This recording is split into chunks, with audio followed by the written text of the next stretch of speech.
usual, our call will begin simultaneously, will be streamed to YouTube. We are waiting for Greg to join in. I'm here, everybody. Okay. How's it going? Hello, Greg. Hi. Everything is great. So the usual rule for everyone is, if you are not a speaker on the call, please mute yourself. And when you want to speak, unmute yourself, because we have simultaneously streaming on YouTube, and sometimes the sound is echoing. So to make it clear and loud, as soon as you finish speaking, please mute yourself and unmute when you want to talk. Well, I will introduce Greg. I will begin with the introduction of our wonderful CEO of Intercoin and Cubics, the main brain and architecture behind the vision of global organization. And today we're gonna have a special guest. And Greg, are we already streaming? Have you begun? Yes, we have. We have indeed. So today,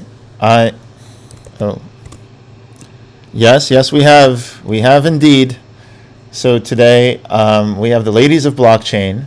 I'm going to be playing a supporting role, and just wanted to talk about and introduce just how many women are being sort of drawn into the space, because as we know in tech, historically, there's a lot of guys, and I think I speak for many of them to say we'd like to see more women in the space of tech. When I was going to my classes at Brooklyn College, the programming classes were filled mostly with guys. And so basically, I'm very glad to see that a lot of the things that women have been traditionally more drawn to, like art, for example, humanities, also play a big role in NFTs. But even beyond NFTs, there are many applications of blockchain, as we talk about on this show. And so what people might have been traditionally drawn to may change over the years, just like it has changed in the past. And so today, I think the show largely focuses on, what a difference women can make in the blockchain space, what unique contributions can be also done, especially by the female gender and by women around the world, and how can we help facilitate positive contributions to be done. Just in Intercoin alone, I could tell you that having Elena and Marcy and Stacy and others has been an invaluable contribution, and we need to grow our community. So with that, I hand it over to you, and I'm going to try to sort of do what I normally do, which is live streaming and showing on the browser a lot of the stuff that we're talking about. So Elena, back to you. Thank you, Greg. We have also Stacy with us on the call. Stacy, please introduce yourself and let us know about your contribution to Intercoin and NFTs. Hey, I just want to welcome everyone that's come. It's so nice to see so many people here, especially so many women. My name is Stacy Brown. I work in community development, so we are just working on building the community. So having all these women here is actually so nice today. I know a lot of them, and I just want to thank everyone for coming. Thank you, Stacy. As we announce our show today, topic is women-led crypto and NFT projects. And the main focus would be how we can evaluate women's position in the crypto and NFT world, how we can help them. And today we have special guests from 3 different projects. First project is Woman Empowerment Token. Short is WEMP. And the second project called Crypto Chicks. And the third project we have Crypto Queens.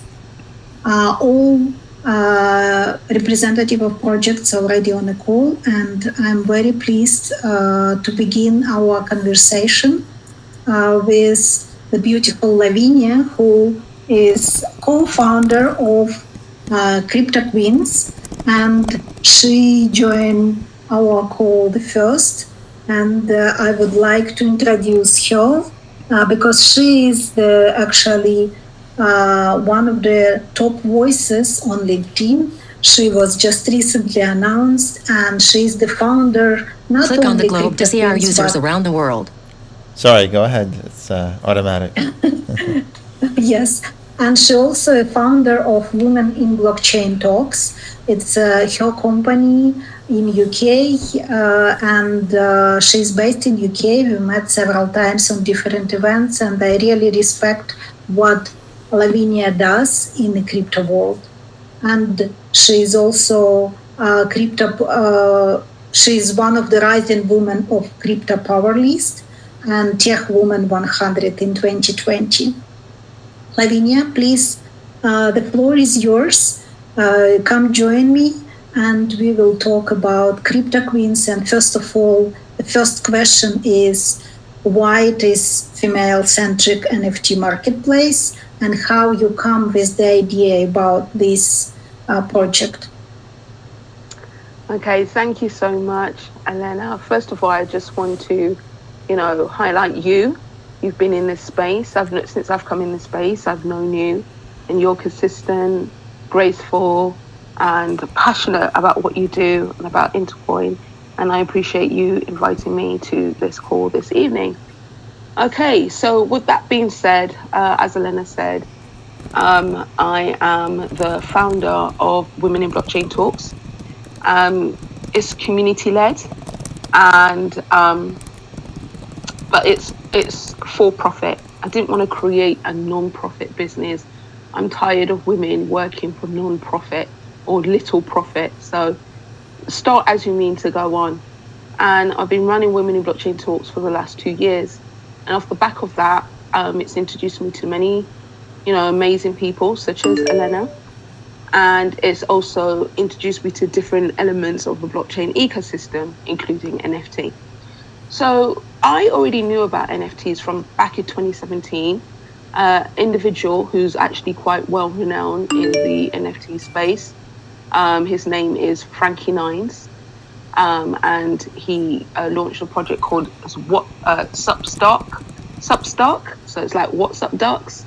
And so I was working for him at a company here in the UK, with him, not for him. And we had a Secret Santa. And so the Secret Santa, he happened to be my Secret Santa. And he gifted me a crypto kitty. Yes, a crypto kitty back from 2017.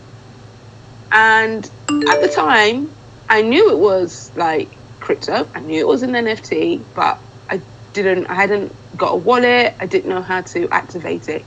So I brought it home and I've put it somewhere and I don't know where it is. I'm very sure it's worth a lot of money, but I have no idea where it is, but it's somewhere in this house. So that was my first introduction to NFT. So I always knew what an NFT was. It was a collectible. I knew about tokenization. And so NFTs was just a form of tokenization of collectibles, right? Never in my wildest dreams did I think that NFTs were going to blow up the way that it has this year. And so as it started to blow up, and like I said, because I had an understanding of it, it didn't overwhelm me.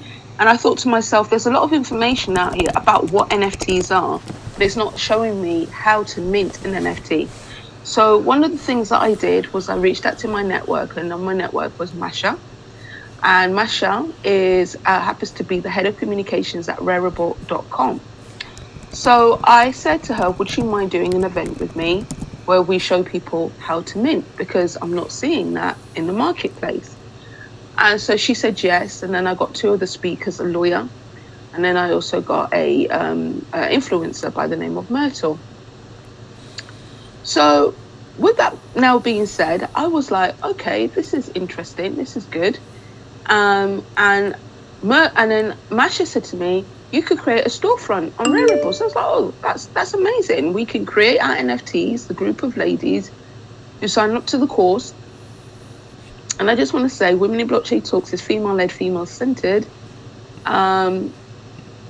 But we are open to all genders, okay? So we're not about inclusivity. We're about, we're not about exclusivity. We're about inclusivity. So we don't exclude men. But it just happens to be all women on this course. And so I said to her, okay, you're going to set that up for me? And she said to me, no, we don't do it. You have to hire an engineer. And I was like, oh my gosh, how am I going to do that? So I just happened, it was like serendipity. And I just happened to be in one of the groups that I'm in. And it happened to be about NFTs. And someone posted about a hackathon, an NFT hackathon. And I thought to myself, this is interesting. Maybe this is a good way for me to see if I can find an engineer. So I went and I joined the hackathon. I put out what I wanted to do. I wanted to create a marketplace to promote women. And I found a team. We got to the finals. We didn't win, but getting to the finals was just amazing. People really liked the idea, so it made me think, okay, this is plausible. This is, I could do this. This is tenable. I could do something with this. I wasn't sure if I was going to make it part of Women in Blockchain Talks as a standalone. I decided it should be a standalone. So Crypto Queens is commercial with a community, focus on it. Whereas Women in Blockchain Talks is community, but with a bit of commercialization around it. So it's kind of like it mirrors each other. And then a lady who had been following me, an illustrator, she came to me and said, hey, Levinia, love what you're doing. I have this project. Love for you to be an advisory co-founder on it. So I said, okay, fine. Told her about Crypto Queens. And then she said that she would be the first artist on the platform. And her project is called the Daughters of Blockchain. So we felt like we created a bit of a trinity. You've got Women of Blockchain, Crypto Queens, and then Daughters of Blockchain. And it's been an interesting several months. So not only did I join the hackathon, off the back of the hackathon, I also created my own NFT. And I then started doing workshops for companies, talking about NFTs. And now where we're at with Crypto Queens, and just to say, there are 6 KPIs with Crypto Queens. The first one, it is female focused. The second one, it's got an 80-20 rule. So 80% of the artists that will be on there will be women, 20% will be non-binaries and men. The third KPI is that it's going to be curated. So we're looking at known origin module or formula rather than OpenSea, open to everyone. The fourth element is that we offer a support service for marketing and marketing support. So adding on value. So not everybody is, able to market. So we're going to show them how to do that. Marketing 101 and just support them in that. Do Twitter Spaces, promote them. So these will be our artists. And then the fifth element is that we'll do the same with community. So with a server, Discord server, there are you can create channels. So we'll look to create private channels for the artists so they can grow their community under our umbrella. So they don't have to go through the whole process of starting their own Discord because it is overwhelming. And if you're an artist, you just want to create. And then the final element or key KPI, the sixth one, is tech. So lots of people don't know about tech. Who do I talk to if I want to find someone who could create a smart contract for my collection? So in doing all of this, we want to decrease the barrier to entry, not just for women, but just for anyone who is lucky enough to join our platform. And in doing that, create more equity, gender equity and wealth equity in this new paradigm, in this new era and space that we are creating in regards to the metaverse, Web3, decentralization, blockchain. And in doing that, the hope is that more women will come in because they'll feel more supported. And in those women coming in, they will also promote it to their community, to their network. And so, yeah, that's what Crypto Queens is about. And today, just coincidentally, today, Daughters of Blockchain, our first project, they minted their pre-sale Christmas edition. And so that dropped today. So today is a moment in history. Nice. Because at the end of the day, you know, when CryptoPunks started, they gave the NFTs out for free, right? And all these years later, look how major CryptoPunks is. I don't know what tomorrow will bring. Of course, it's all about putting in the energy, the work, the time, the effort, etc., etc. But today, for me, was a planting of a seed of possibility of what potentially, you know, can be with the Daughters of Blockchain. And it's a piece of history because it's the first project to be minted on the first ever female-centric NFT marketplace in Web 3.0. So, yeah. Sounds fantastic. Thank you very much, Levinia, and congratulations on your first mint. Greg, I've sent you an email with links. If you don't mind, keep opening while we talk. And also, we have on the call one of our dedicated artists, Leila Pinto. She joined our first NFT event with she had a few questions to NFT leaders, and maybe Leila, if you have your questions now, you're welcome to unmute yourself and ask your first question from Levinia about her projects. Hi, thank you so much, Elena, and hello, everyone. So, Elena, you and the team do a fantastic job. So I have to, give kudos to all of you. And Levinia, it was so great to hear your story. So thank you for that. I guess just a broad question would be, you've obviously you sound like you're one of the OGs in this space. So what would be your advice for someone like myself? And I know that there are many traditional artists who are entering this space. So I speak not just for myself, but for, teams of women who have, maybe they're along their journey. They're at different points along their journey. Some might be starting out. Others might have been there for a while. And in terms of, would you suggest, I guess I shouldn't put words into your mouth. I have a follow-on question, but I'll just leave it open-ended because right now we see the space more for digital artists rather than traditional. So would love your thoughts and advice on that, just broadly. Thank you. Yeah, you're welcome, Leila. What I would say is that that's what you see. But just because it's what you see doesn't mean that is what it is. Two very different things. There's many traditional artists in this space. One of the artists that we have on the platform, and before I just dive further into answering your question, I just want to make clear on something. Crypto Queens isn't yet available. It's still being built, but via smart contract, via smart contract, it can be linked to the platform. So that's what happened with today's drop. But the platform isn't yet ready. But one of the artists who has joined is going to be the first. So we're going to be working with 10 artists in the first instance. And so one of those artists is a traditional artist, and she's a painter. So you've got to remember there's generative art, which is what we could class that as digital art. But it's digital art in the sense that there are different elements of the artwork that is created, and then there's an algorithm that will just change the kind of like the template, so it will change the hair, the eye color, if there's glasses, no glasses, etc., etc. But there's lots of people who just create beautiful pieces of art and they sell it as a one-on-one, just one piece, or they'll sell it as one of 13 or one of 10, right?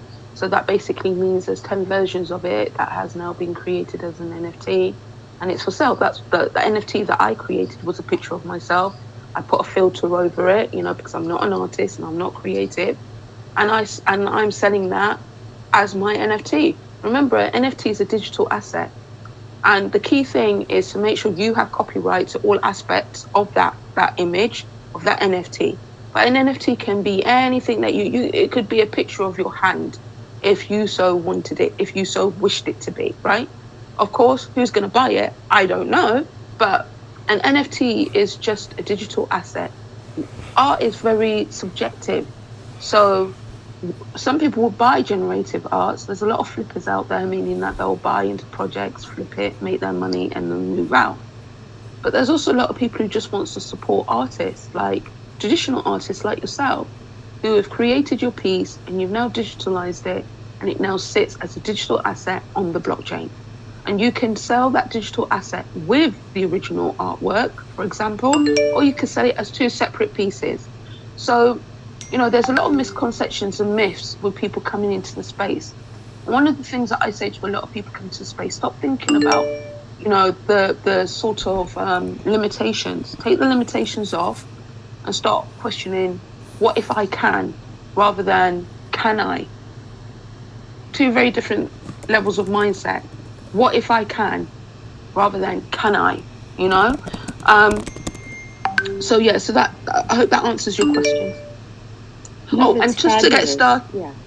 And to get started, the best thing to do to get started, Twitter, Discord, and then LinkedIn. But Twitter and Discord are the two key platforms that you really need to be part of to get traction and start seeing who the players are. You know, you can follow me at Levinia Osborne, at crypto, so it's crypto_queens, I think it's MP for marketplace. But anyway, point being is follow us. There's lots of Twitter spaces.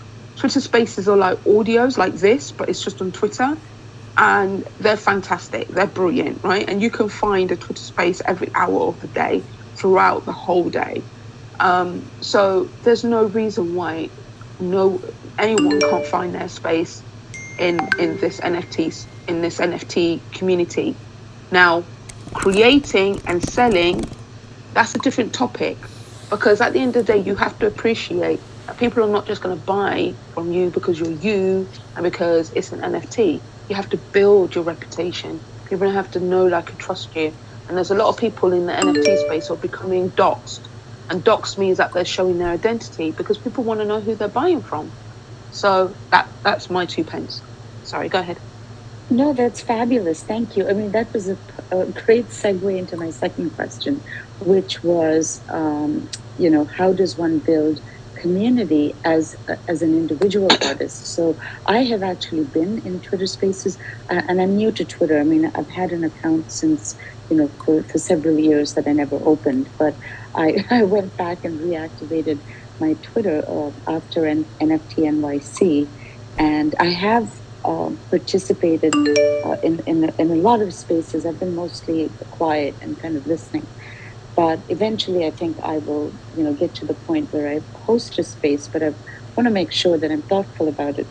But my follow-on question to you is what I have seen thus far is very few individual artists. I've seen a lot of community projects. I've seen a lot of drops where people are pitching, teams of people are pitching, 10,000 a drop of, So again, what would be your thought there? I mean, we're a one of one, and I know Alicia, who's on this call, is another artist like myself. And so again, I'm just a new entrant to the space, so forgive me if the question's a little basic. But, I have other artists that I'm trying to onboard, and this will give me information to help them, because they're kind of scared. They're like, why don't you go on there for a few months and then come back to us and show us the ropes when you know more. So part of my question is, how can I do this to help others as well? Sure. Okay. So I'm part of different communities on Discord and NFTs and crypto and all the rest of it. So you join communities that are not about the project, but are about, for example, there's loads of communities on Discord, and they promote themselves on Twitter. and if you follow them, they'll invite you. And in those communities, it's about women and NFTs. It's not about the projects. So two very different things. There's collections and projects, and then there's just communities that are just about women, NFTs, women artists, etc., etc. And if you join them, it's about supporting each other and each other's work. So when everybody's doing stuff, they're supportive of each other. You know, they share in a network. You're creating a network from being part of a community that's themed to what you're about, i.e., a woman artist. And with with Crypto Queens, we have a Discord channel, and one-on-one artists are more than welcome to come into our community. We're going to be doing marketing, like talks and dropping little nuggets about how to market yourself as a collector, and market yourself if you're doing a collection, if you're just doing a one-on-one, if you're doing one of 12 or one of 13, because we appreciate and understand that there's all sorts of artists out there, and therefore, people need to understand how to market themselves. And so, again, you could create a Twitter space calling all women one-on-one artists. And, I'm very sure there's lots of women, like you just said to me, there's women that but women that are on Twitter already or already in the space who do one-on-ones or one-off small selections or small collections, so to speak, but not generative art. It's just a small collection, like I did. I did one of 13, right? So it's the same image, but it's 13 copies. And or even you could create a community that's just for female artists who are all about the one-on-ones, and it's just about building up that community, offering support. Like-minded people will come together because the same problems and issues and challenges that you have, they have. And as we know, it's good to talk when you have these struggles. So that's what communities are. And that's actually why, yes, you answered it perfectly. And that's actually what we with Intercoin do to support artists to create their own option to run the community. And Greg is showing nicely our presentation for communities, what we do with Reddit and YouTube. And Greg, maybe it's time for you to talk a little bit about what Cubics created for Intercoin as well. Absolutely. We started Intercoin 3 years ago. I fully admit that I was making fun of CryptoKitties back then because, I actually was disappointed with Union Square Ventures for investing in them because they usually invest in serious things. I thought, but Intercoin was building fungible tokens. They were essentially we wanted to help communities, and we wanted to help artists and influencers, anyone that has their YouTube channel, anyone that has a Facebook group or Twitter following or Reddit forum, really anything, even these Telegram, right? These Telegram chats. And so the idea is that when you have a community, you might want to issue your own community coin. Just in the last year, we had people basically throwing money at us saying, we need you to build NFTs, non-fungible tokens for our community, or for our token, for a project, for our movie or a Netflix show or whatever. But that's only the last year. But we also had a phenomenon of city coins. If you've heard of Miami coin, right, or New York City coin, those are fungible. And so the idea is that imagine if some coin could circulate in your community and you could hire people and attract them to the project and have them earn your coin. So Intercoin was very much from the beginning about helping communities and helping circulate your own currency within the community. And now that you have NFTs, which are non-fungible and not so much circulating, but rather being stored or, collected, we have this interesting dynamic in addition to the coins. But what I was saying is that Intercoin from the beginning has been focused on building tools for communities to connect, communicate, collaborate, which we've done over the years with Cubics. But then we also, with Intercoin, help communities to vote, make decisions together, and just have a smart economy. One thing I just wanted to show real quick is our presentation that we give to investors sometimes. We want to make crypto go mainstream because right now it's not. Mainstream, looks like this. WeChat replaced cash in China, pretty much. Everyone uses it. All businesses accept it for payment. Facebook, right, took over, connects people. People are addicted to it. Argue on it all the time, politically, whatever. Telegram, we're using it right now. It's a rising star. Twitter, everybody knows it. Signal, Gmail, right? These are things that have mainstream adoption. By contrast, if you look at Bitcoin, Ripple, Ethereum, I would say Ethereum had the most mainstream adoption in the sense that people do post transactions to buy things, but they do it once in a while. They do it very infrequently because of the gas fees, right? You won't, normal people wouldn't trade NFTs every hour. And they also don't use ERC20 tokens, which are fungible, to go pay for things in their community. They don't use it to pay for on-chain for all kinds of things. They don't use it to pay their barber. They don't go to the restaurant and settle their bill with Ethereum tokens. So Intercoin seeks to change that. And what are we going to do? We're going to do three things. One is that we're moving beyond what crypto's traditionally been doing, which is peer-to-peer transactions, right? You go on Uniswap and you interact with a unicorn, right, with the bot, and that market maker lets you swap tokens. All very nice. You achieve your goal maybe, but it's all just done. You don't know who's on the other end or if anyone is really on the other end. Whereas crypto needs to start serving entire communities with things like community currencies, being able to pay people with your own coin. If you're an influencer, maybe people want to have your Taylor Swift coin, right? They want to volunteer at your concerts and do all kinds of organizing for you and all kinds of things. So you empower people to essentially step up and earn their own coin and maybe get your own badges like NFTs now. Finally, run contests and pay teams for solutions. In other words, essentially you run contests. You don't know who's going to win, but everyone's motivated. And this is part of NFT 2.0, which Elena and Stacy and everybody could talk about later.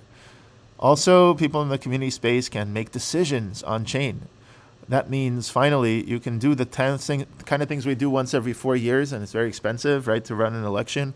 What if it was very cheap, right? Then you could make decisions about all kinds of things. A chess club could decide where to go on a road trip, here or there, right? And they could do it all on the blockchain.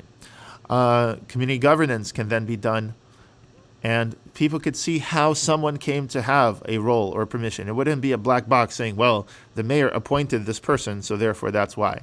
Rather, all the rules could be incorporated into the chain itself, into the smart contracts, and then people could make sure that everything has been done with no corruption. So voting, governance, and even being informed about how the money is being spent. Analytics can be done by anybody. And that's really cool because then imagine your community could tell you. It could have different pundits and think tanks and analysis coming out. Hey, there's a cartel, is driving up the price of bread. Hey, there's a spike in gas prices coming because of this, or maybe a drop because people aren't commuting to work. Whatever it is, people will be informed. People will make decisions based on that information, and they can run their own communities. So imagine doing that. Imagine bringing all that to essentially the communities I was talking about before. Twitter, influencers, or your local neighborhood. That's what Intercoin is about. So I just wanted to say that it's in our DNA, even before NFTs or anything, to focus on community. And I feel that NFTs are way more about communities than DeFi ever was, right? So DeFi was about like making profit, making bank, right? You could do that alone with your computer. Whereas like you don't just buy an NFT to like look at it, put it on your mantle, right, and show your guests. Or you really get the NFT to gain access to, the Bored Apes Yacht Club And does anybody know, is there a real yacht? Like, can I actually go to a yacht if I have a Bored Apes NFT, or is that just in the name? So that's my little spiel about communities and Intercoin. But yeah, I would like to know if there's an actual yacht, because then I might buy it. Greg, can I answer that? So when I was at NFT NYC, they actually did provide a yacht for the party for all of the Bored Ape holders, yacht club holders. So I don't know if other than events there's a yacht, but I know that there was one because I found out about it and I couldn't go. Oh, wow. So I guess there is. Well, there you go. So being part of a community gives you access to all kinds of things. And we ourselves believe in fungible tokens as well. Like I said, coins, we call them coins. So New York City coin is fungible. You could give some to people. You could give some more if they do a bonus. And we live that at Intercoin ourselves. We give ITR. Stacy could talk about this. And, she's brought on people who get it, who understand it. Imagine if every project could have its own coin, right? Every GitHub project, software project, or any Wikipedia article, right? They could all have their own coins and reward people for helpful contributions while also making disruptive behavior more costly, right? That's the other side of the coin, if you will, if you pardon the pun, right? That's basically saying, okay, you've earned all these coins, you're going to actually become a better citizen of Wikipedia, because if you vandalize the articles and people agree that you've done that, they can actually strip you of some of your coins. You could do a lot of things like that promote good community behavior, and they do that already with Reddit Karma, right? They do that with I'm part of these forums like Y Combinator, and you could see how many points an article gets. You could see how many how much karma someone has accumulated based on their comments and what people like. So that's a great way to reward people with fungible tokens for communities. But then there's also stuff like Stack Overflow, which is kind of a developer community. And here you have badges. So when you look at, let's just do Stack Overflow badges, you're going to see essentially the explanation is, besides getting reputation, which is fungible, with your questions, you receive badges, which is not fungible, for being especially helpful, right?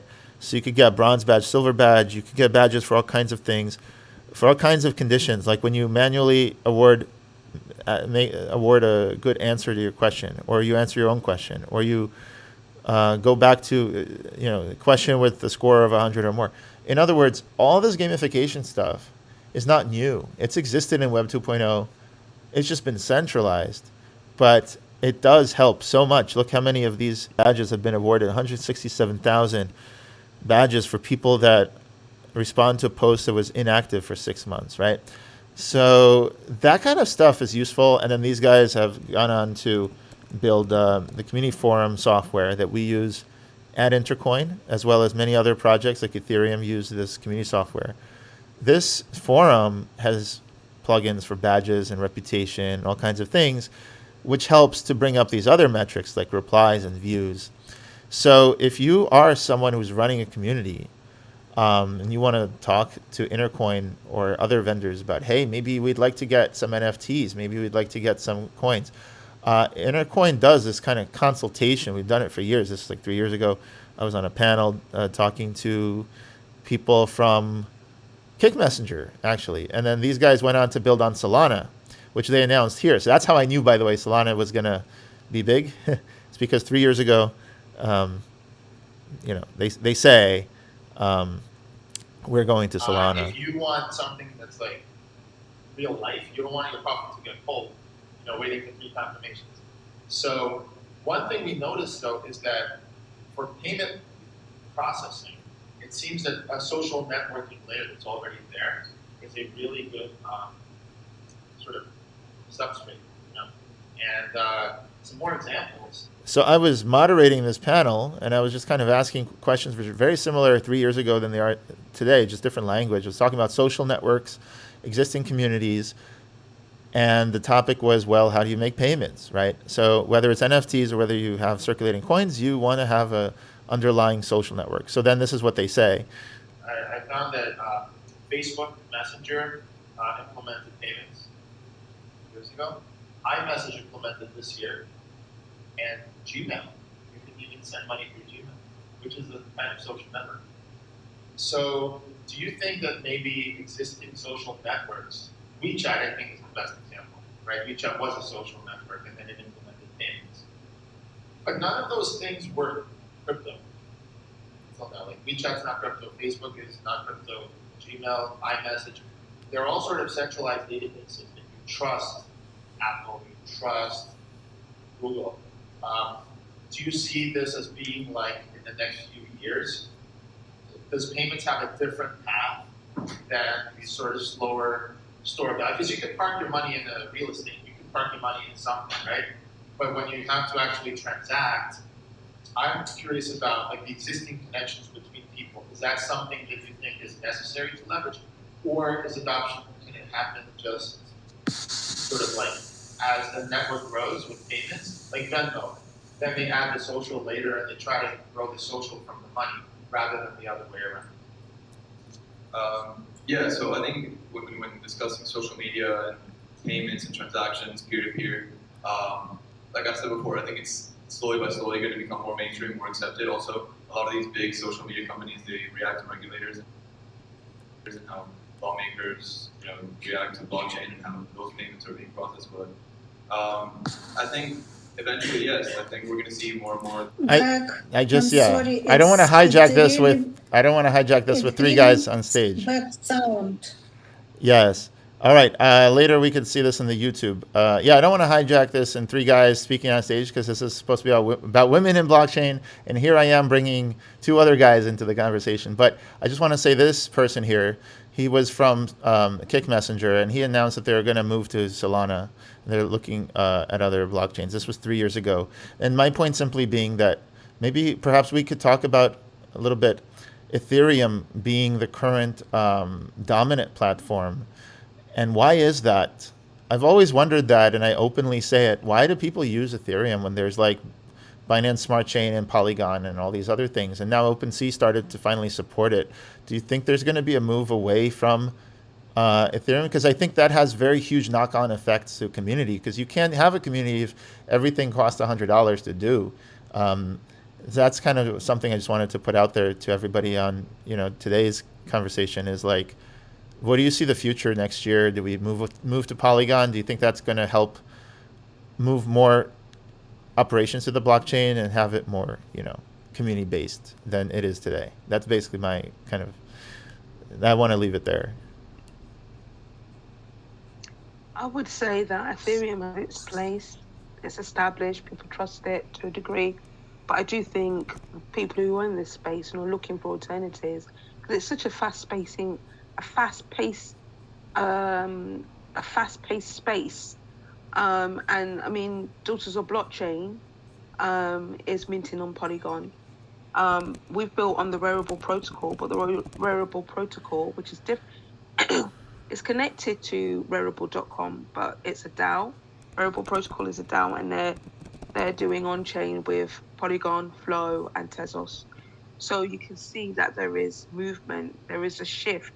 But I do think because of the way the Ethereum platform established itself over the years, it's definitely not going anywhere anytime soon.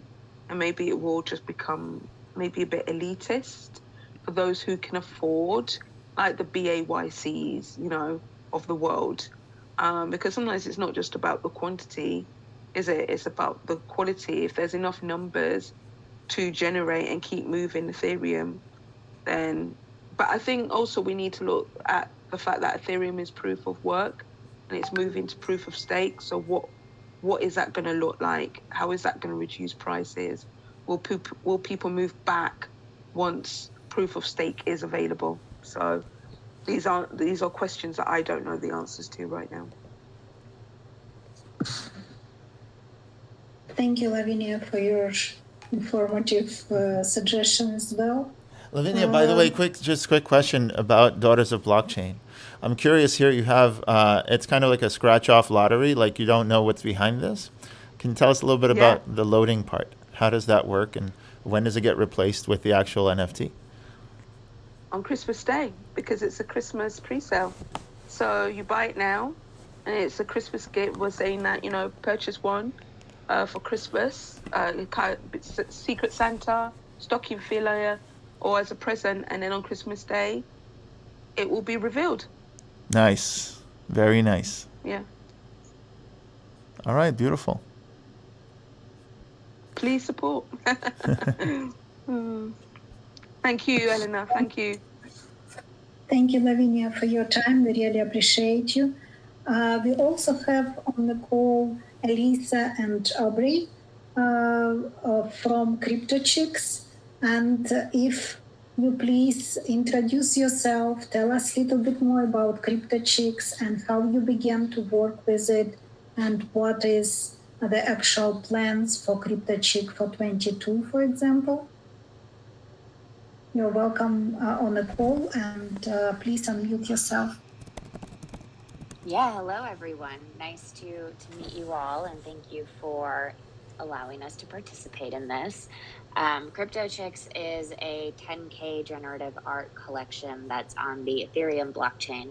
We also have a 200 collection piece that launched in May of 2021, and that was the first all-women profile picture collection that was launched on OpenSea. So our 10K collection is kind of the successor to that 200 piece collection, and so our 10K collection launched in September, fully sold out at that point, and we've been building and growing our community since then.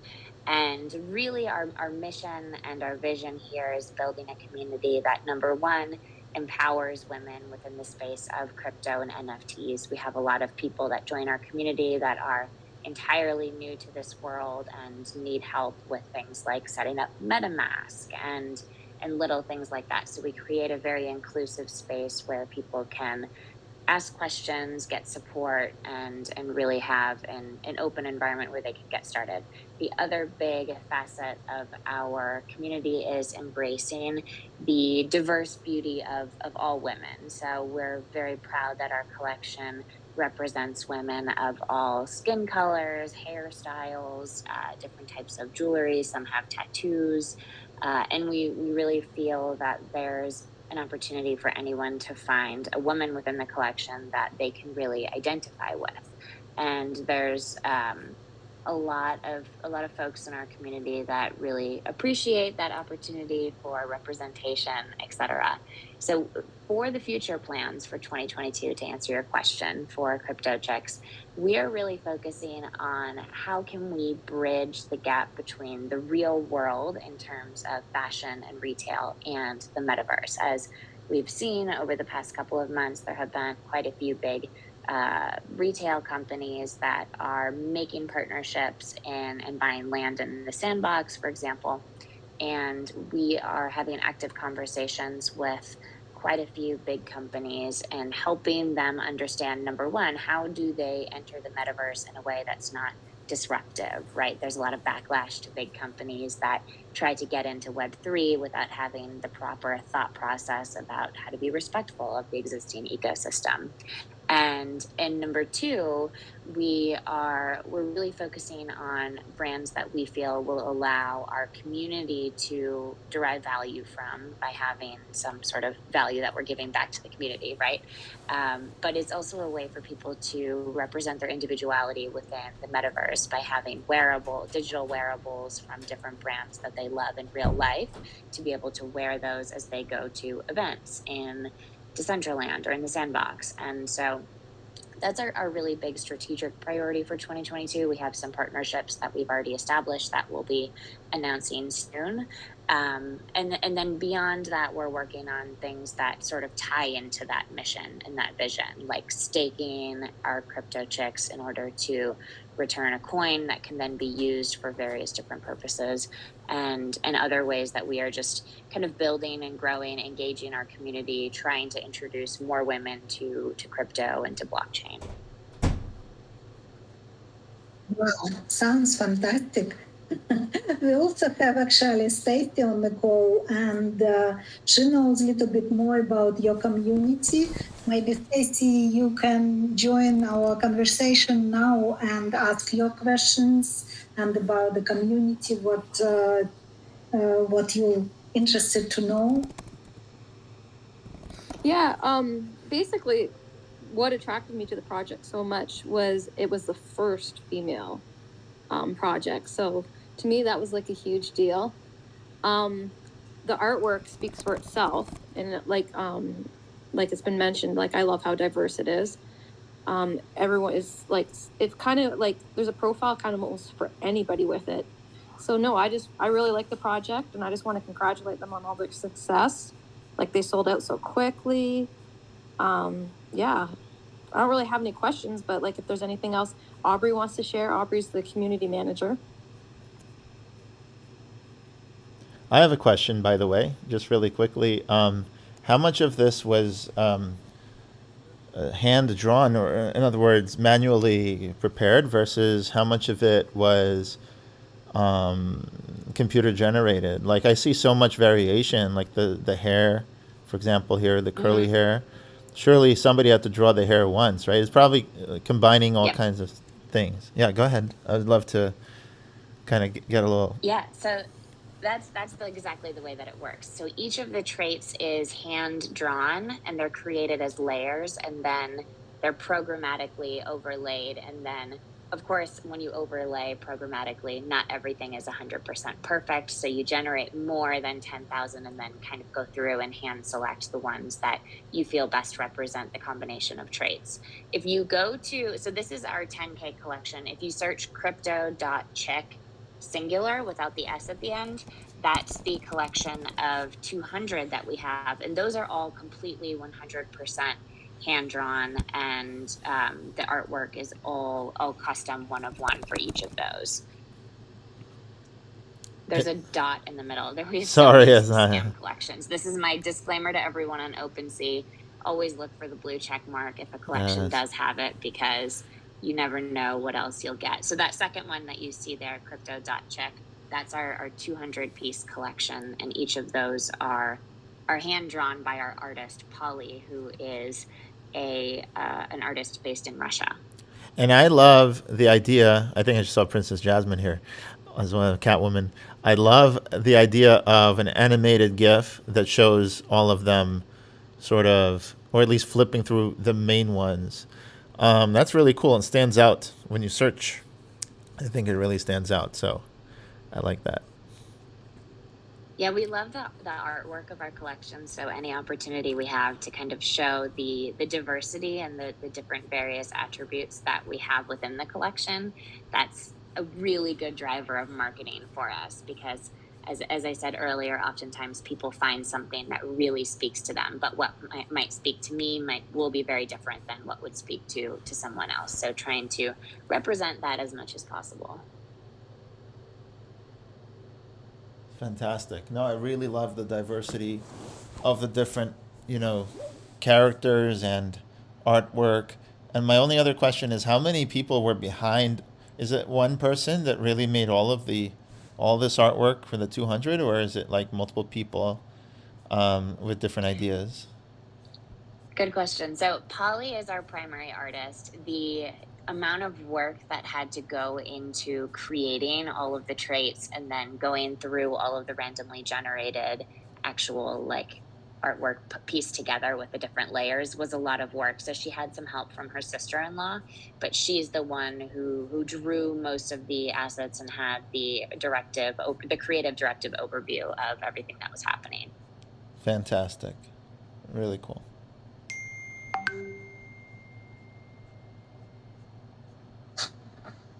Audrey, if I may ask you a question about the community, how you actually build the community, because you have so many followers, and we would like to learn from you exactly what was the drive behind the vision and how it's helped you to build the community. Did you say Aubrey? Yes, Aubrey. Hi, Can, how are you guys? hi. Yes, so Welcome on the call. I know, thank you. So I started with Crypto Chicks back in October, and building the community has been fun with M. M is the one that brought me on. We got along really well, and she asked me to join. So building the community, we've done now a lot of Twitter, or this is our like second, not Twitter space, but meeting with Stacy. So hi, Stacy again.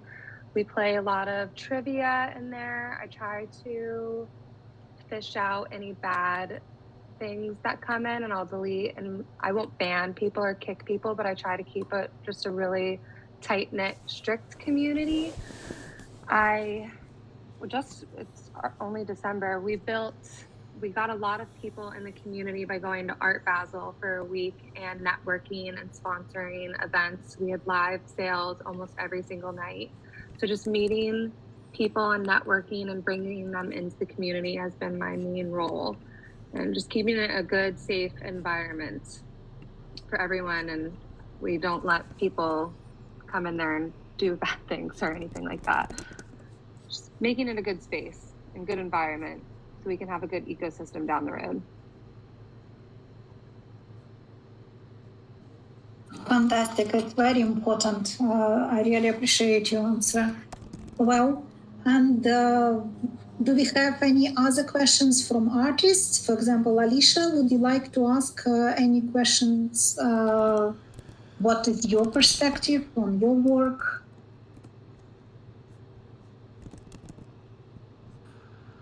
Hey everyone. Yeah, I just, I know all about this project and I absolutely love it. I wish I would have gotten into it a lot sooner. And yeah, I just, I like the community that surrounds it as well. I think that's very important, especially in the, NFT realm.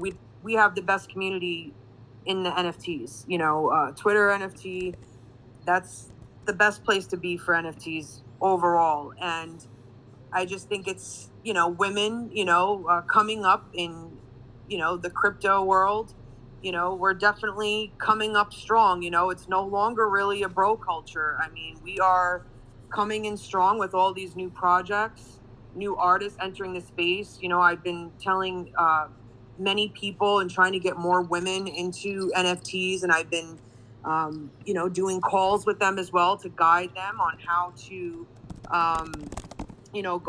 go from there and really get into it, and open up that wallet and have a little faith and show their work to the world. And I think that's really important. And the projects that we have here today with Levinia and then also Aubrey and M, I think it's so awesome that women are coming together and we're holding strong, and we are we're in the space, and we're here to stay. I think that it's just a really beautiful thing, and just glad to be here. And that's pretty much it. I really don't have any other questions or anything. Yeah, that's all I really got to say. Thank you, Alicia. We have another artist on the call, actually, Michaela. If you would like to ask any questions, you're welcome. But if not, it's totally fine. It's her first call today with us, and I invited Michaela because she's a very interesting person. She is an actor as well, and Michaela, do you have any questions? Hi, Elena. Hi, all. I don't have any particular, but maybe one. So as an artist, I'm more a traditional artist. So how could I convert or work with an AI? How do I have access to an AI who would actually create out of my traditional work a piece of NFT? How's it going? Working?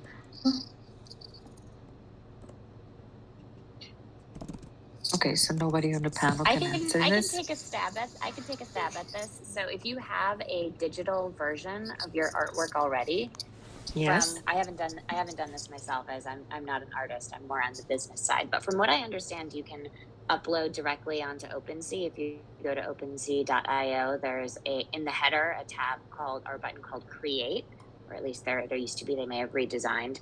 And it should take just under like 5 minutes to upload something onto OpenSea, set up your wallet so that when someone buys something from you, the funds can get deposited into your wallet. But from what I understand, it doesn't require any sort of technical knowledge or AI or programming in order to upload one-of-one artwork into OpenSea. But I'm not sure if others on the call know more about that than I do, since I haven't done that myself. I'm just speaking from what I've heard from other friends that are artists within the industry.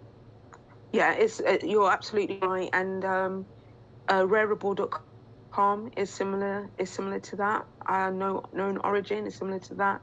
I do have, if Eleanor would like to share it, it's a NFT. It's a free ebook. It's called "What Has NFTs Got to Do with Me?" Inside of it is an infographic, and it just goes through the steps of how to mint your NFT.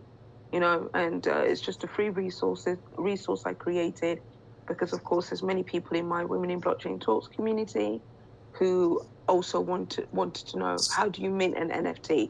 I know what it is, but how do I mint? How do I do it? So that's amazing. Yeah. So thank you. So how can I get the ebook? Well, I don't know. Lavinia, I don't have the ebook, but if you can share with me, I'll share with everyone in our Telegram group. That way, everyone will be able to download it.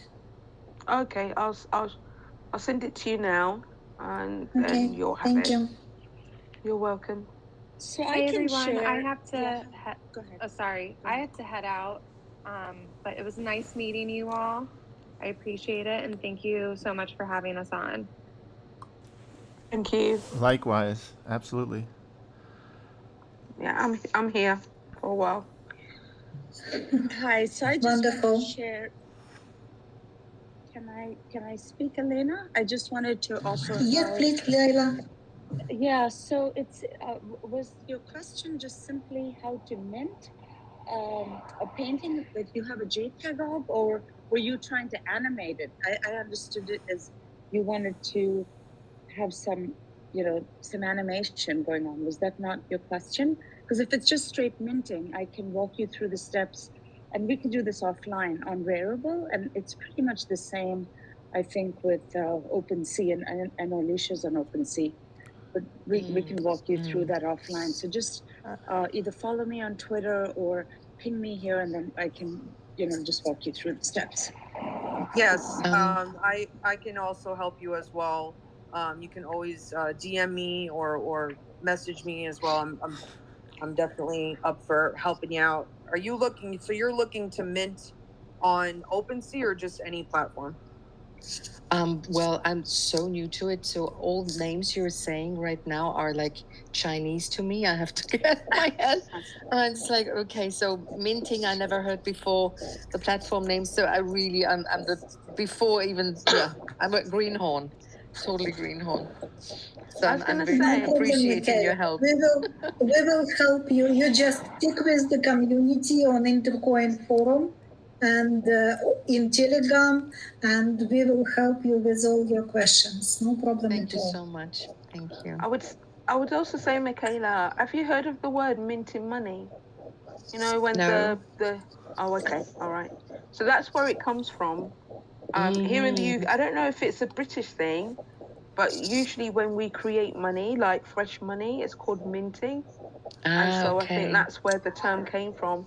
I'm from Germany, so I'm Okay, got it. Because one of the things that people seem to forget about NFTs, yes, they're a creative piece of art or they're a creative piece, but they're digital assets. And these digital assets, depending on how they've been positioned and community around it and all these different things, it becomes an asset that you can actually draw against, like you would draw against a property. And that's where DeFi comes in. I know I think it was Greg talking about DeFi. Yes. And so when you look at the whole blockchain ecosystem in regards to blockchain, NFTs, DeFi. It's quite a magical and very smooth flowing thing, you know, where you can, if you truly understand the blockchain ecosystem, you can see how you could generate a lot of wealth from this, you know, from creating your own asset, your own money, or your own money generating asset. You know. Would you agree with that, Greg and Elena? I mean, I think, yeah, money, we're going to reinvent what money means if everyone can issue their own money supply. I think if you could have your own coins and you could have your own NFTs, then in some way you have the power to issue your own money and credit. And I've talked to many economists around the world who study these kinds of, systems, and they say, that's very empowering. Rather than going to a bank and like asking them, pretty please, like I'm going to be a good borrower. I'm going to pay you back over 10 years. Can you put some money into circulation and let me spend it into things that I want to spend it on, right? And I'll bring you back cash flow. Like instead of all that, you could issue your own credit and say, my NFTs, my coin is good for services that I'm a piano teacher. Here are my piano teacher credits, right? And you could sort of do that right now with vouchers, and you could sort of do that with like gift cards in a way, but it's just like a very small step towards that. And I think with this, if any website, any YouTube channel, any artist could issue their own money supply in that sense, we're going to see a lot of empowerment that we currently don't see, because you first have to raise money and capital from outside sources before you can do anything. And I think that's going to change. But that's why it's a very disruptive technology, right? Blockchain is disruptive, and it's definitely the banks and financial institutions are seeing all of this. If they didn't see it before, they're definitely seeing it now. And when I talk about NFTs to people as well, I always bring in the wealth creation element, because the facts of the matter is, and Greg, you talked about it before about, it's a tech is generally male dominated, and it's great to see more women, because of the arts and humanities, are looking at this space in a more appealing way. But going back to figures and information such as that, data such as that, most women will retire into poverty. So what plans do most people have in order for that not to happen? And are they even aware of it? So, for me, NFTs are a tool of empowerment creatively, personally, professionally, and also financially. That's amazing. I see it the same way. Sorry. No, go ahead. I just have a question, so I'll go on to you. My question is, do I have to own Ethereum first and then mint my artwork, or can I have Intercoin, or is it actually random? I can own can be paid out any crypto, or is it just a specific type of crypto? It depends on what platform you mint on. So if you're minting on Intercoin, then it will be Intercoin. If it's an Ethereum-based platform, then it will be Ethereum that you will need. Unless they do a level 2, and then maybe that might be a Matic that you might need, or it might be Tezos. So these, when I say these terms, because I think it was you saying that it's like, Chinese to you. It's like, think of Google and yes, for now. Of course. Yeah. So, you have NFT platforms, where you would go in and mint. And so you got like Rarible, that generally uses Ethereum. You got OpenSea, which is the number one. That's like worth $1 billion now. In such a short space of time. It's just amazing. So their main the blockchain they use is Ethereum, but they also have a layer 2, which is Matic. And then there's platforms that uses Flow, another form of a blockchain, and then Flow is a cryptocurrency. So it depends on the platform that you use. So when you are doing your research the different NFT platforms, and then you will see what blockchain they use, and then you can start making your decision as to which platform you would want to mint on, and then that will dictate to you what crypto you need. Okay, thank you. And actually, from January, we would have other option. Instead of research, you would be able to use NFTremix from Intercoin. And I hope Greg will give us a little bit more exposure about it on our last event of the year. On 29th, we're gonna have our kind of end of the year event with the talks about achievements for the year of Intercoin. And we're gonna talk more about NFTremix because it's a platform for NFT users to collaborate with artists. And if they don't have directly employ someone, they can collaborate like between schools, animation studios, fashion designers, as well as, for example, Disney can license its characters to be used in animated short films by studios, or even movie studios can license their likeliness of the actor as a character and to build NFT from it as well. Different ways to collaborate for NFT artists.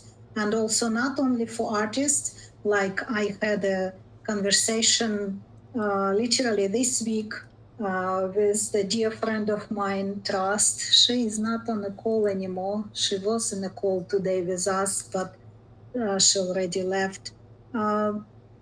African artists wants to sell their art globally, but they don't have this opportunity. So we would give them opportunity to be on the NFTremix and to sell physical art globally with the help of NFTs.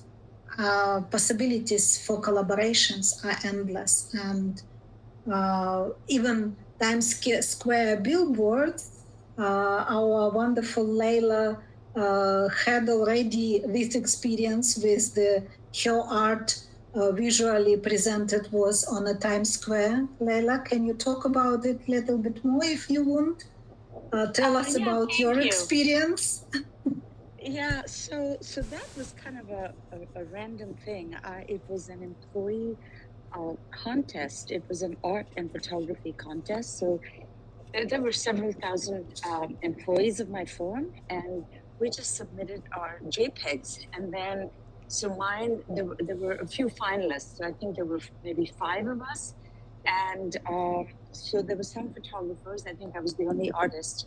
And then the company, again, I don't like to, I'm not supposed to be talking about the company without permission for compliance reasons, but their headquarters is in Times Square. And since I was one of the winners of that competition, it was kind of a curated, they had some museum curators and stuff as judges on the panel. The quote unquote award was the winners got their paintings blown up on the giant billboard of the Jumbotron, and it was in Times Square for that week or whatever. So it was kind of fun, you know. It was not monetary, but it was a lot of fun to see my artwork up in Times Square. And yeah, so that's what Elena was referring to, like free advertising, right? I think it's very rewarding to get your work on a Times Square, isn't it?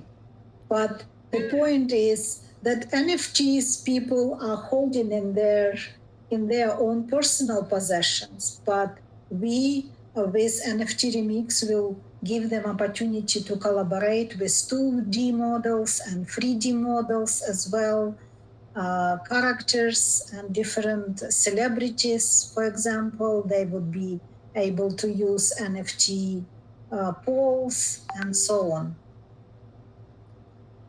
So I just wanted to comment on what Greg said earlier about, before I forget, was about the currency, about each individual having their own currency down the road.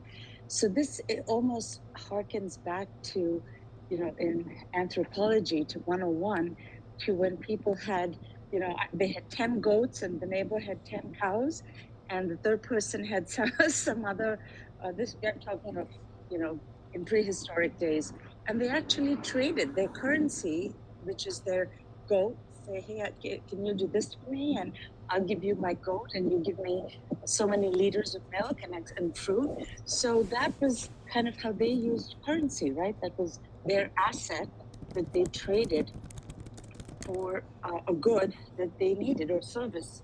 So anyway, I couldn't help draw that analogy that, wow, we're moving forward into the metaverse, but some things are so ancient. So I just right, Greg? Absolutely. People have wanted to trade things since time immemorial, but in the past, there's this idea that people traded chickens for goats or things like that.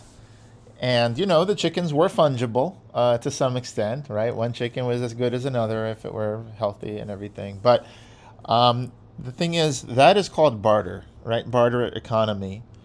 And historians are divided as to how much or to what extent it really took place versus having one specific asset take the place of like money, right? The most liquid asset would be seashells in Native American tribes, which is where we get the word shelling out is from seashells. And then we have rice that was paid to warriors in Japan, like the Bushido culture, way of the warrior. I read some of the books. They describe being paid in rice. And of course, in China and other places, there's so many kinds of rice. And here in the United States, you have the free banking era, for example, where it wasn't really free, but the states were regulating the banks. And the banks were issuing their own notes and scrip and banknotes and all that kind of stuff. So the idea is that people quickly realize that having low liquidity between assets. Let's say I'm a piano teacher and I give piano lessons, right? And then someone else is a butcher and they work with meat and they sell meat. Well, how much meat am I really going to eat? Especially if I'm a vegetarian, let's say, not much, right? And how many piano lessons would the butcher's children take, right? So there has to be something, the community currency, that everyone can exchange for that thing. And people quickly settled on gold and silver based or some, thing like that, especially in Europe. And so that's what's happening now. It's not that you need a global currency throughout the whole world like Bitcoin, and that's the only thing that people are going to do. And that's what Bitcoin maximalists think, that's their whole position, is like Bitcoin's going to eat the world and every other currency. But I think with Intercoin, right, the idea is that we enable anyone who wants to have their own currency can now have it pretty soon next year. And by the way, Elena, just to be clear, everybody, we're launching the NFT platform, the NFT 2.0, later in 2022. We're not launching it like January 1st or something like that. So just putting it out there. But she's exactly right. NFTs need to be brought into the 22nd, NFTs are so 2021. We're going to have NFTs that feature collaboration between artists, between up-and-coming students, graphic schools and animators and designers and fashion and all kinds of things. And we see collaboration between industry and IP owners on the one hand and up-and-coming artists on the other hand as being examples of how NFTs can uplift both the up-and-coming artist and at the same time give them access to intellectual property that normally they wouldn't have, like being able to animate Darth Vader in a Disney cartoon or whatever, because Disney bought the rights to Star Wars and Marvel and like a bunch of other stuff, right? And you've got these conglomerates, right, of very talented people, including from Marvel Cinematic Universe, especially like people from Star Wars and Disney and everybody. So what do? They employ people. They use this top-down model of capitalism where you, the company, control all the intellectual property. You send the government to enforce your intellectual property and take down people, sue them in court if they animate your character without your permission, right? So NFTs can represent sort of a loosening of that, where they still have control, they still have some say in who gets to animate Winnie the Pooh, but now it's a little bit more decentralized, which is the whole point, right, of crypto. And so I see NFTs playing a very interesting role. And just like everything else we're doing at Intercoin, like we seek to reinvent, we seek to improve and revolutionize something rather than keep doing what everyone else is doing. So hopefully next year when we talk about NFT 2.0 and we show NFT Remix and we have a launch, you all can come, and I'd love to invite everybody and to, like, get your take on like where this can go. I have a question. Mm-hmm. So you say like every community can have their own coin. Is it like a white label and we can name the coin like we want to, or how does it work? Oh yeah, it's a white label. So for example, with my first company, Cubics, we build apps for communities, and these are apps which you could see here work on your site. You can hear Stacy, for example. I'm just testing. This is just a test. People can sign in. They can log in with their wallet. They can log in with Facebook. Let's say Facebook, and this browser's not. Yeah, so basically I log in, and I can create an account and part of this community. So this is one community. Here's a completely different one. This community is about anarchists on the internet. It's a show of like libertarians, I should say, not anarchists perhaps, but they're close.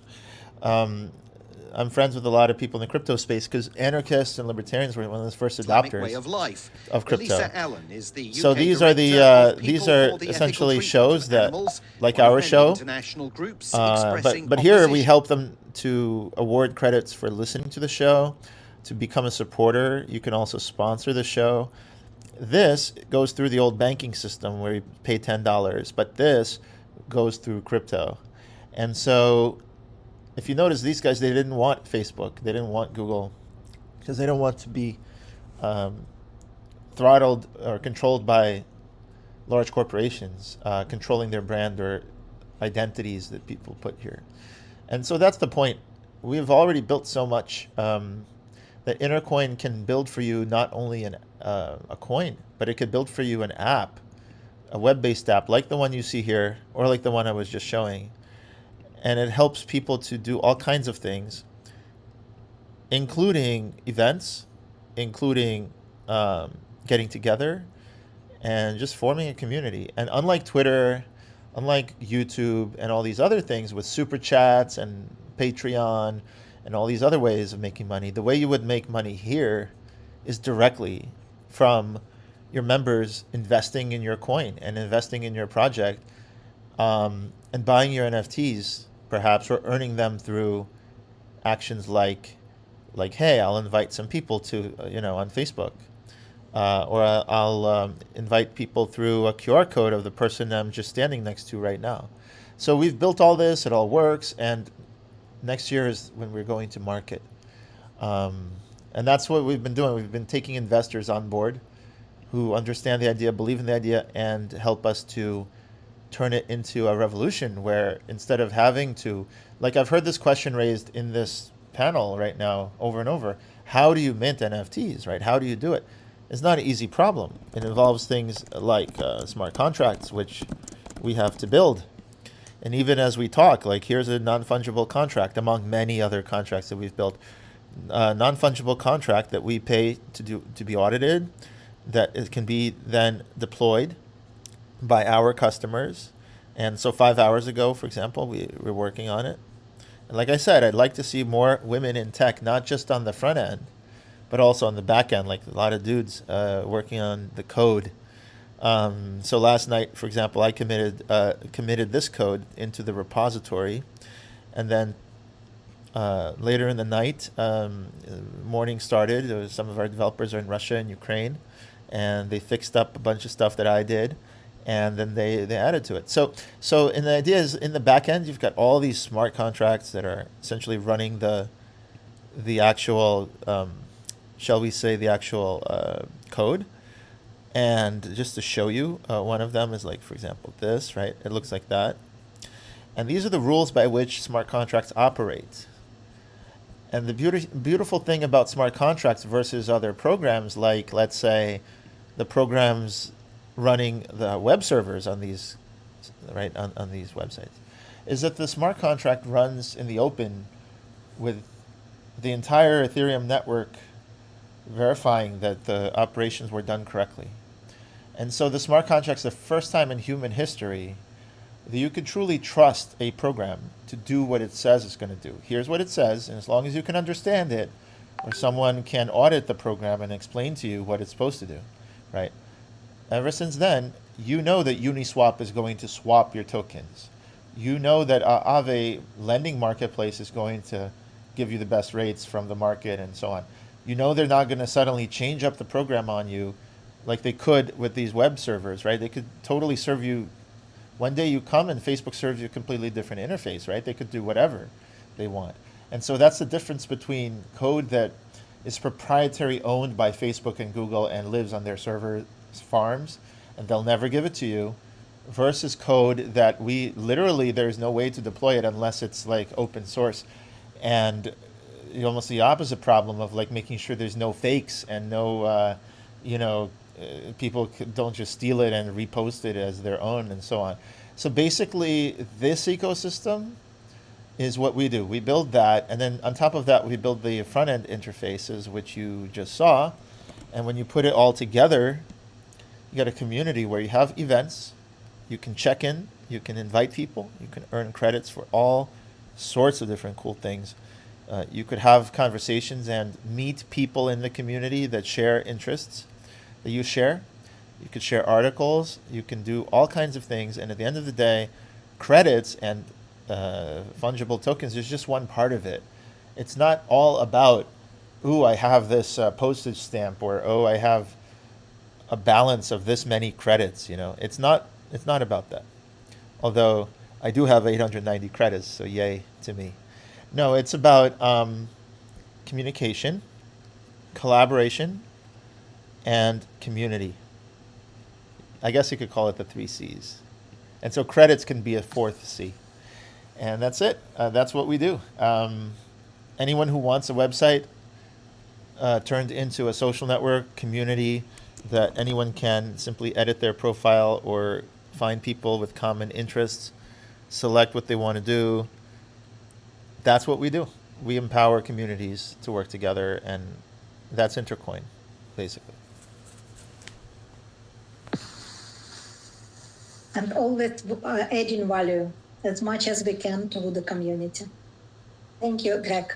It's wonderful that you can share with us all the information about Cubics and Intercoin. Well, it looks like, unfortunately, by the time of our event, we're supposed to have another guest on the call, but there is technical difficulties, and lady joined us at the beginning, and she is not here anymore. I think we can wrap up our event, and if anyone have other question, and please unmute yourself and ask away.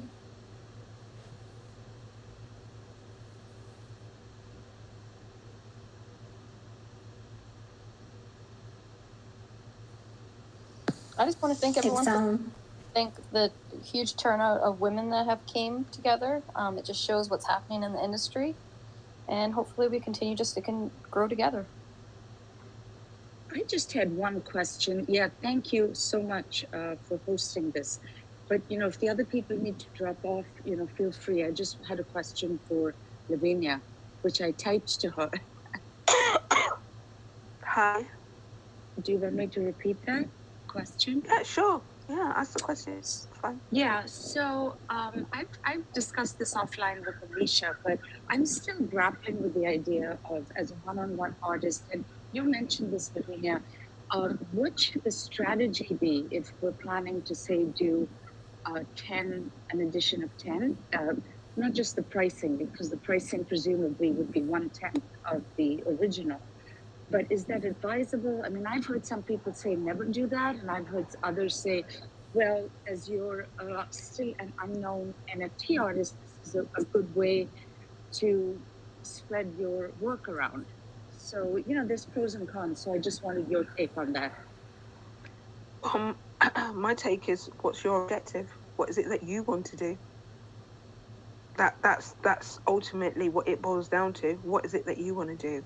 To answer specifically the two pros and cons, I think that you do, that's what I did, as I touched upon. I created one image and I created 10 of it.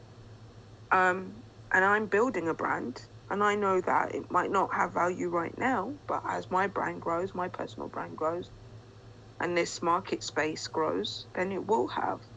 But you need to, if you're, creating one of 10, branding and the story and the marketing of that story is imperative, and how you get that across, across your socials, in the chats, in the spaces, in the community. The other element you need to just look at is, remember, NFTs are fundamentally, are about collectibles. So if there's one of 10, it doesn't necessarily, it makes it less valuable than just one of one. And if it's one of 10 that looks the same, then some people would question, well, why are you doing one of 10 of something that looks the same? If there's something distinctive about each of the 10, then it makes more sense. But like I said, you might be, if you think about collectible cards, what would happen would be there'd be a pack, and maybe there'd be 10 of one, 10 of another. And of course, there's 100 or 1,000 people looking to collect or to fill out, say, like, their football team, so to speak. But there's only 10 of it, and there's 100 people looking for those 10. And so that's kind of how you need to think of it in regards to it's a collectible. Or so to me, doing a one of 10 is if you have got a clear idea about what you want your collectibles to stand for, number one. Or number two, if you're building a brand and you're like, you know what, I'm going to do this because I know eventually these will have worth, because I'm building a brand around it. And that could be a business brand. It doesn't necessarily have to be a personal brand, but it could be a personal brand. Maybe you're positioning yourself as a thought leader. And so you want to create these one of 10 because you know that eventually you're going to have that following. And then if you have a following of 1,000 or 200,000 and there's only 10, then that goes up in value straight away, right? So this is why I'm saying, what's your objective? What's your reasoning? What's the purpose? And yeah, I have to agree. I have to agree with you, Levinia, because I'm a traditional artist, and I agree with everything that you're saying. And I know I've spoke to Leila as well before, and I kind of just wanted to step in and say that the way that I kind of look at it as well is, Leila, it's almost like, being in the traditional art world, we have our original piece, and then you can also have your prints made, right? So you can have prints made and sell each piece. You can sell as many unlimited amounts of these prints.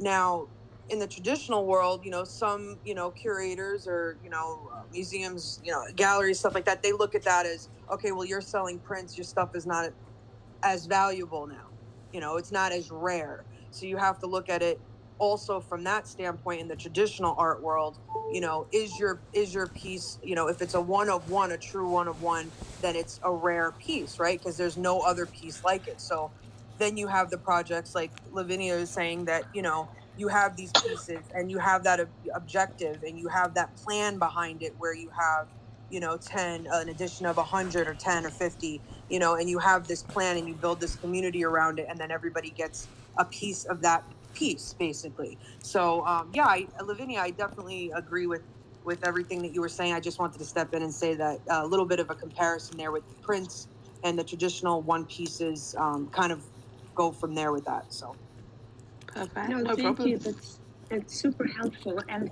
as this is great to think these things through, because I will just say that my experience in the real world, when I've only done prints one time, and it was actually very successful. And the 30-second version is the originals sold. So there was a collector in Texas who purchased 6 of my paintings, and 4 of them were a quad. So to be hung together like a diptych or triptych. There were 4 of them, 4 squares. And a month later, an interior designer, saw my website, looked at my art, and said, "Hey, you should be this XYZ company, and they are doing multiples for the hospitality industry, and your blue and white paintings would be great all along the Eastern Seaboard in Miami, California." So, long story short, I picked up the phone. I had a great relationship. I'm now friends with this collector. I said, "Hey, would you mind? This kind of came to me. I've only sold one-on-ones. Would you mind if these 4 paintings that you own, if I had, say, a limited edition of prints, maybe like 20 or something?" And he had no problem. He was like, "Great, I'm thrilled for you. Go for it." So then I went ahead and I followed that through, and there was a site that catered just to the corporate industry, and they ended up, in the hands of this decorator who was designing a hotel space. So I just wanted to offer that I think in certain very specific cases it helps, but I think this discussion has been helpful because if one is not careful and doing this thoughtfully, you can dilute your own brand, right? So thanks for both of your input. Yeah, absolutely. Absolutely. That's wonderful. Greg? Yeah, you're welcome. Thank Yes. you. You're welcome. That's what I've been showing is basically a site that we've helped to develop for a client, and you can see here they have different collections here, and a couple things that maybe stand out is that you could have obviously they have these videos, they have these things coming, but when it comes to the one-of-ones, sometimes you could have an interesting take on it. Like, for example, well, first of all, here, you could have different versions, right? Like Amazon has different colors for the same jacket, right? Or whatever. And so we do these galleries, we do these 3D things for clients. But also, it's just being able to have variations on it. For example, when you actually do have, let's say this is coming,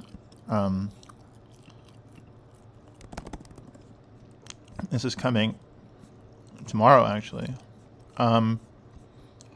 You go to one of these, you see, first you have the naked versions of them, and then you have the clothing version of clothes. So it's just an example of like, you might want to have a one-of-one, but then you have different clothing. And that's when you start mixing and matching things. That goes to the NFT 2.0, or at least remixing or something like that. Just to give you an example, emoji mix, I guess.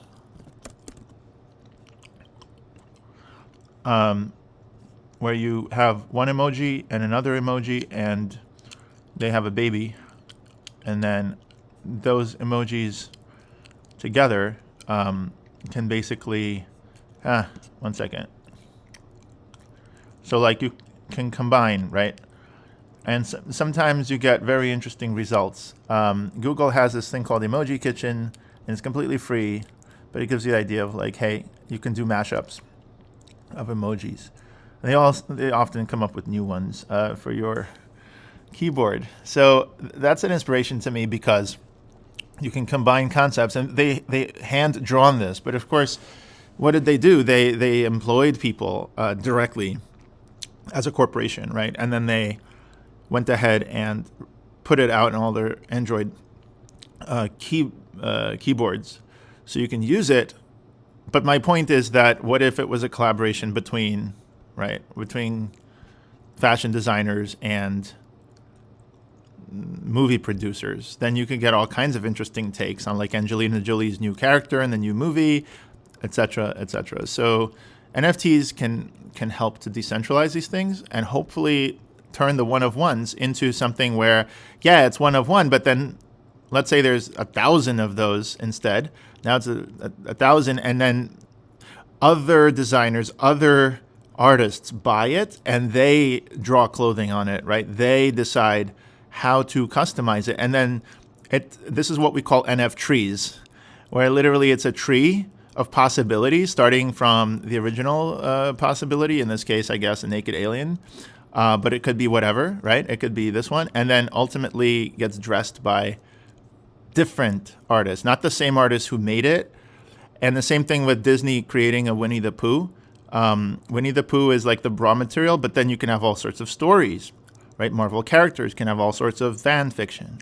And I have a question, Greg. Yep. So basically, because like me and Leila, we're abstract artists. So is this something where our abstract art could be like in the background and like collaborate with these digital artists that are doing like the 10K plus projects that, is that something that we could do on the NFT Remix?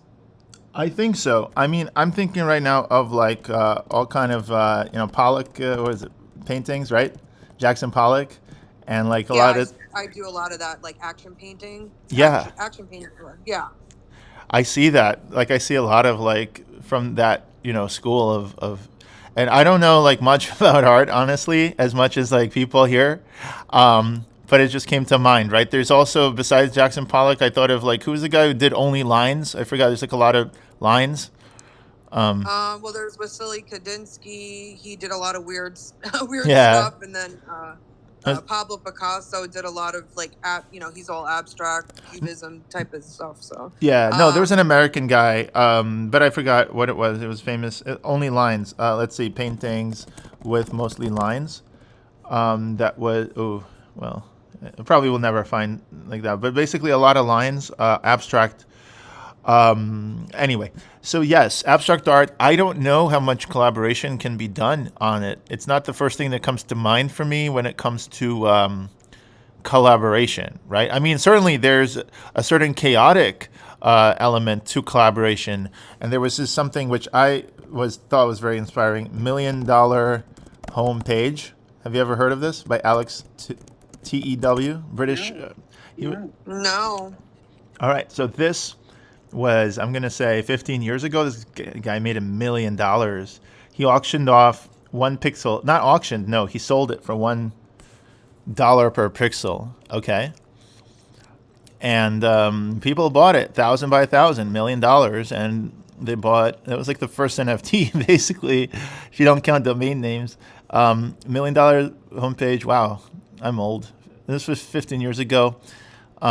And he raised money for his university education, million pixels, and he went on the news, and that's how he sold most of it. It was like a big S curve. Yeah. So That's really So cool. Alicia, you and I should start a space and look for collabs on digital. Sounds like I've seen it a couple of times. There was a few projects that I've seen on, because I'm on Twitter like 24/7, and I've seen a few projects with a little bit of abstract art, and then they have like the digital art, like a bored ape or something, and then in the background there's like a Starry Night or one of the major pieces from Pablo Picasso or something like that. And I just think that'd be kind of cool, like being that it's NFT Remix, to do, it's definitely possible. So it's really up to, what who wants to collaborate and what they're trying to bring to the table. So Leila, I think that might be a good idea to do maybe a Twitter space on that and get that going. Yeah, right? I mean, what's the downside? I actually thought, NFT Remix should just do a stunt. Like, this is my idea, okay? This is like one of my ideas, but it would be pretty easy to do. So imagine an NF tree, right? I said tree of possibilities, right? But imagine if like the beginning of it was a blank canvas and you auctioned off the pixels on that canvas, right? And then what would happen is that you would auction it off, but somebody else could just resell their pixels. So you could almost have people track down everyone who owns these pixels and overwrite it. And then over time, the canvas would change. And then you would see essentially a very valuable canvas if there's like, famous artists over here on this side and they're adding stuff over on this side, right? And you sold them this block of pixels and they were able to put whatever. To be able to buy that block and like change the pixels to do whatever you want could be extra expensive. And that part of that canvas could be very interesting. So all of these pixels would be non-fungible tokens. That would be hot, in my opinion. I mean, what do you all think? I think that's a great idea. I actually really like that. It sounds almost like in the traditional world, we've done some collaborations, and Leila probably knows about this, but there's been artists that like, we take one blank canvas and there's like 100 or not 100, but maybe like 10 artists, and one of them starts, drawing on it, and then the next one starts painting on it, and then the next one starts doing some, either pixel or even dot painting or cubism or whatever. And there's like 10 different styles of painting on this one huge canvas. That's pretty much what that sounds like in the digital world. I think it's a great idea. Thank you. But it's got to be done, because that can also turn into a mishmash and look really hideous that no one would want. So, it's got to be done tastefully. You've got to look at the skill of the artists, and I think give it some thought. But that's a great idea. Now, how much technology knowledge, coding knowledge would we need? We're just the artists. Is that something that you would provide, Greg? I mean, is that something that one of your developers maybe could help us out with on the back end? Yeah, Or that's what I think. think. I think we could totally do the tech for this, right? And I think we should just join forces. I'm very big on collaboration. I'm not here to hog all the glory or anything like that. I'd rather make a splash together. So like what you're talking about is there's already experience doing this, having artists collaborate. Let's make a site, like literally as part of NFTremix, okay? As the first thing, like let's say end of January, we could launch with like a blank canvas, or we could launch with like initial, think of it like a whitelist for pre-sale, like the initial artists that have already put their, bought some pixels and put some really cool stuff in there. And like the closest I can think of to this, what $1 Million homepage reminded me of is Beeple's famous. Oh yeah. Right. So like it looks similar, but the difference is this was made by all kinds of buyers, and it was a first collaborative NFT. Like this is NFT 2.0, right? Whereas this is made by one artist and all of his work. And that's cool, but I much prefer to see many voices and many different, almost like buying up parts of this and like vandalizing it, if you will, and making it keep growing over time, making the NF tree grow over time. I think that's a great idea. I really like that, and I like how innovative that is, and I don't see anybody else doing it. And it's definitely, I mean, NFTremix, that's a great start to that, and to get people like even more involved. I think it's great. And I have suggestion actually to talk about it on our forum. If you will begin the topic, and everyone will continue to bring the ideas in the writing form, it's gonna be easier that no one needs to be online at the same time, but one by one, everyone can bring their ideas to this topic. Alicia, can you start this conversation on the forum? Yeah, I can, on our regular forum, right, where we have our articles, I can definitely Yes. do an article on that and kind of get that going. We'll talk about that. We'll talk about that outside the show and see what Greg, definitely has, the plan, and kind of go from there. I think that'd be pretty cool. Michaela, what do you think about this idea? I just love it. And we can talk we can talk about it on your Clubhouse, isn't it? Yes, absolutely. Yeah. So if you guys are on Clubhouse, we can schedule a talk on Clubhouse, of course. Yes, because Michaela already have about 6,000 followers on her Clubhouse, so we can join and talk about it at one point when it's going to be convenient for everyone. Yeah, we just need to find a date. Yeah. Exactly. Christmas is coming around the corner, and New Year. And we would have plenty of time in 22 to find a date and to find availability for everyone. I must say that we just 10 minutes before 2 hours. I promised to everyone that our event's not going to be more than 2 hours. So I would like to say great big thank you for everyone for your participation, and especially for Greg, special our technology provider and streamer and brain behind the ideas and architecture of all technologies that Intercoin provides. Thank you for all guests, and thank you for all our online people who are following us on YouTube. And you're welcome to join our Telegram group, and you're welcome to join our forum as well, Intercoin community, intercoin.org. Yeah, that's where we collaborate right now. So this is collaboration in visual form, but everyone who comes on our show, we always say, please join Intercoin's community, which is just community.intercoin.org, so we can keep the conversation going. Every day we have activity on the forum, and I remember when this forum was like one post per month, one post per week, and now it's like several posts per day. We want to get to the point where people are discussing how to build these things, and we don't want to just sit there and build them ourselves. We want to collaborate. So please, everyone, just right now, if you can, come to the community forum, join our conversation, and let's plan how we can put this hopefully together in a month from now, because I think this could be the next $1 million homepage. Or more. Yep. Hey, you never know. It's great. Let's visualize Thanks, that. Greg. Thank you so much. All right, everyone. See you next week. See you. Bye. Thank you, everyone. Bye-bye. Time. Bye. Thank you. Same place, same time next week on Wednesday.